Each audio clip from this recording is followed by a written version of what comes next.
A Christmas Carol, Stave 5, by Charles Dickens. The end of it. Yes, and the bedpost was his own. The bed was his own. The room was his own. Best and happiest of all, the time before him was his own, to make amends in. "I will live in the past, the present, and the future," Scrooge repeated, as he scrambled out of bed. "The spirits of all three shall strive within me. Oh, Jacob Marley, heaven and the Christmas time be praised for this! I say it on my knees, old Jacob, on my knees!" He was so fluttered and so glowing with his good intentions that his broken voice would scarcely answer to his call. He had been sobbing violently in his conflict with the spirit, and his face was wet with tears. "They are not torn down!" cried Scrooge, folding one of his bed-curtains in his arms. "They are not torn down, rings and all! They are here! I am here! The shadows of the things that would have been may be dispelled.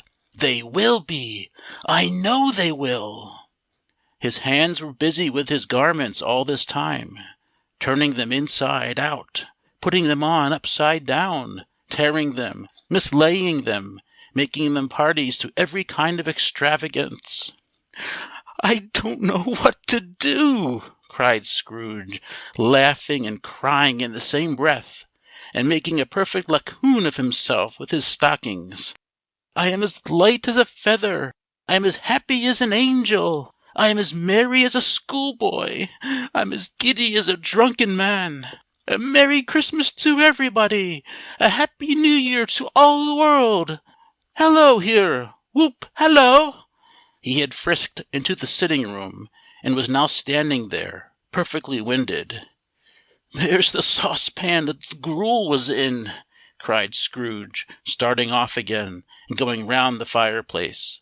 "There's the door by which the ghost of Jacob Marley entered. There's the corner where the ghost of Christmas Present sat. There's the window where I saw the wandering spirits. It's all right! It's all true! It all happened! Ha, ha, ha!"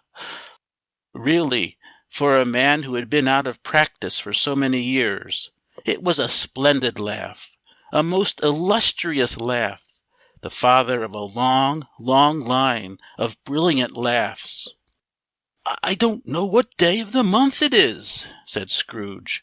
"I don't know how long I have been among the spirits. I don't know anything.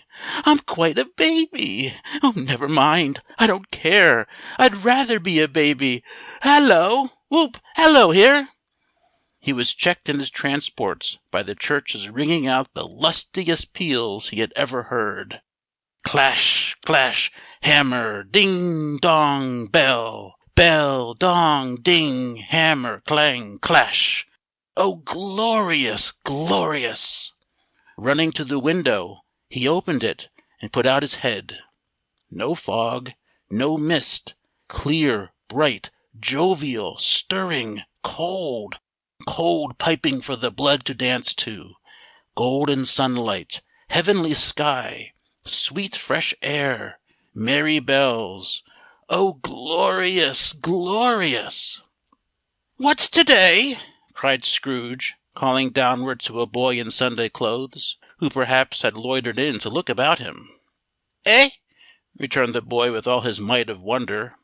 "What's to-day, my fine fellow?" said Scrooge. "To-day?" replied the boy. "Why, Christmas Day." "It's Christmas Day?" said Scrooge to himself. "I haven't missed it! The spirits have done it all in one night! Oh, they can do anything they like! Of course they can! Of course they can! Hello, my fine fellow!" "Hello!" returned the boy. "Do you know the poulterers in the next street but one, at the corner?" Scrooge inquired. "I should hope I did," replied the lad. "An intelligent boy," said Scrooge. "A remarkable boy. Do you know whether they've sold the prize turkey that was hanging up there? Not the little prize turkey, the big one." "What, the one as big as me?" returned the boy. "What a delightful boy!" said Scrooge. "It's a pleasure to talk to him. Yes, my buck!" "It's hanging there now," replied the boy. "Is it?" said Scrooge. "Go and buy it." "Walker!" exclaimed the boy. "No, no," said Scrooge. "I am in earnest.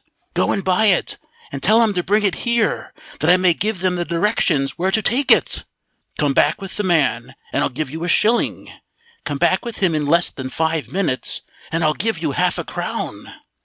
The boy was off like a shot. He must have had a steady hand at a trigger who could have got a shot off half so fast. "I'll send it to Bob Cratchit's," whispered Scrooge, rubbing his hands and splitting with a laugh. "He shan't know who sends it. It's twice the size of Tiny Tim. Joe Miller never made such a joke as sending it to Bob's will be." The hand in which he wrote the address was not a steady one, but write it he did, somehow, and went downstairs to open the street door, ready for the coming of the poulterer's man. As he stood there, waiting his arrival, the knocker caught his eye. "I shall love it as long as I live," cried Scrooge, patting it with his hand. "I scarcely ever looked at it before. What an honest expression it has in its face! It's a wonderful knocker. Oh, here's the turkey! Hello! Whoop! How are you? Merry Christmas!"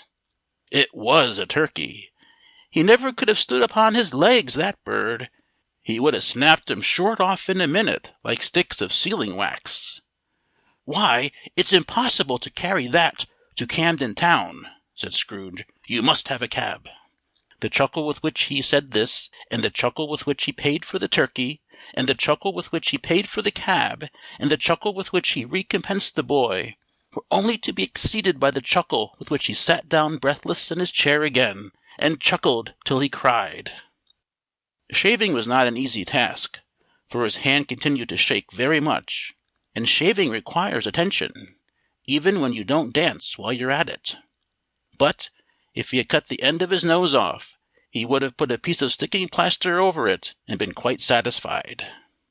He dressed himself, all in his best, and at last got out into the streets. The people were by this time pouring forth, as he had seen them with the ghost of Christmas Present, and walking with his hands behind him. Scrooge regarded every one with a delighted smile. He looked so irresistibly pleasant, in a word, that 3 or 4 good-humoured fellows said, "Good morning, sir, and Merry Christmas to you." And Scrooge said often afterwards that, of all the blithe sounds he had ever heard, those were the blithest in his ears. He had not gone far when, coming on towards him, he beheld the portly gentleman who had walked into his counting-house the day before, and said, "Scrooge and Morley's, I believe." It sent a pang across his heart to think how this old gentleman would look upon him when they met, but he knew what path lay straight before him, and he took it. "My dear sir," said Scrooge, quickening his pace, and taking the old gentleman by both his hands, "how do you do? I hope you succeeded yesterday. It was very kind of you. A Merry Christmas to you, sir." "Mr. Scrooge?"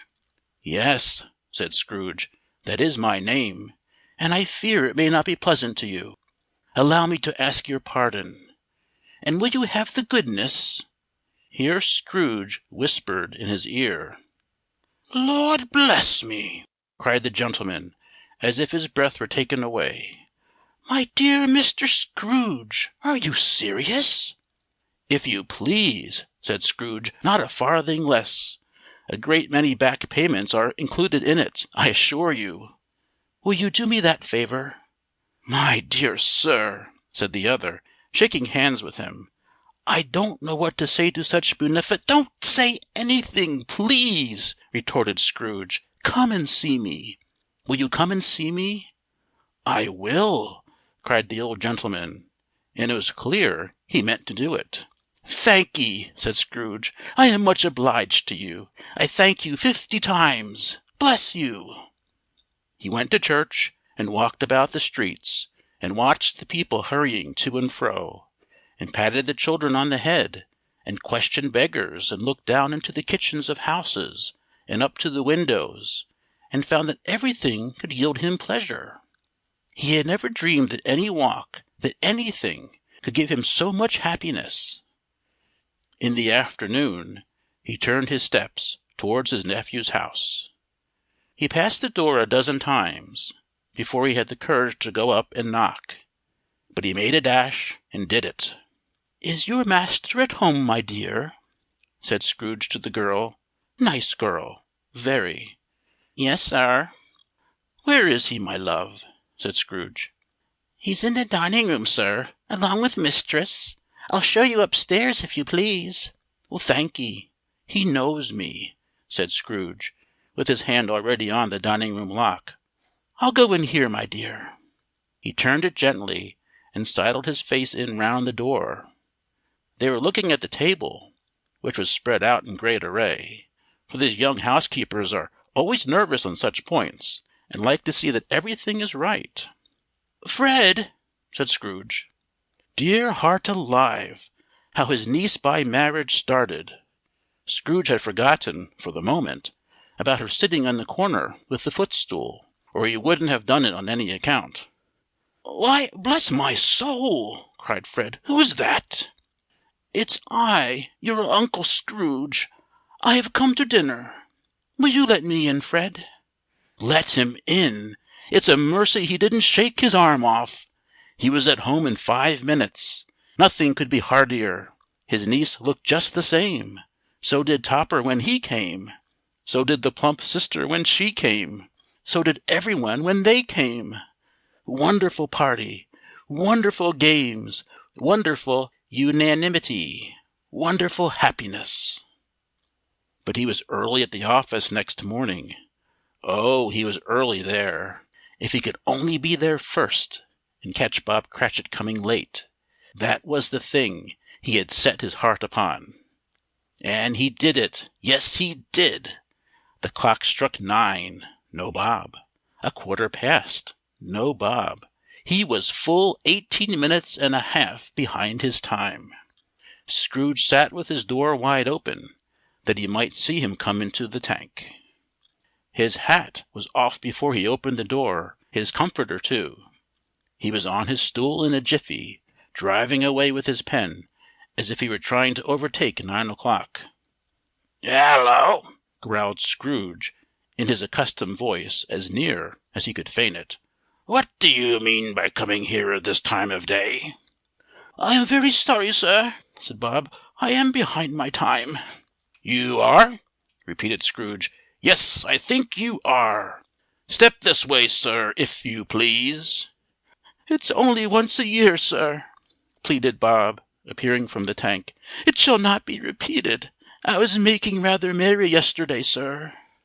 "Now I'll tell you what, my friend," said Scrooge. "I am not going to stand this sort of thing any longer. And therefore," he continued, leaping from his stool, and giving Bob such a dig in the waistcoat that he staggered back into the tank again, "and therefore I am about to raise your salary." Bob trembled, and got a little nearer to the ruler. He had a momentary idea of knocking Scrooge down with it, holding him, and calling to the people in the court for help and a strait waistcoat. "A Merry Christmas, Bob," said Scrooge, with an earnestness that could not be mistaken, as he clapped him on the back. "A merrier Christmas, Bob, my good fellow, than I have given you for many a year. I'll raise your salary, and endeavor to assist your struggling family, and we will discuss your affairs this very afternoon, over a Christmas bowl of smoking bishop. Bob, make up the fires, and buy another coal scuttle before you dot another I, Bob Cratchit." Scrooge was better than his word. He did it all, and infinitely more, and to Tiny Tim, who did not die, he was a second father. He became as good a friend, as good a master, and as good a man as the good old city knew, or any other good old city, town, or borough in the good old world.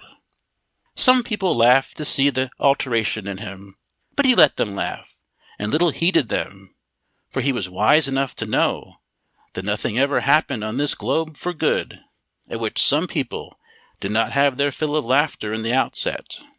And knowing that such as these will be blind anyway, he thought it quite as well that they should wrinkle up their eyes and grins as have the malady in less attractive forms. His own heart laughed, and that was quite enough for him. He had no further intercourse with spirits, but lived upon the total abstinence principle ever afterwards. And it was always said of him that he knew how to keep Christmas well, if any man alive possessed the knowledge. May that be truly said of us, and all of us. And so, as Tiny Tim observed, God bless us, every one. End of A Christmas Carol, Stave 5, by Charles Dickens.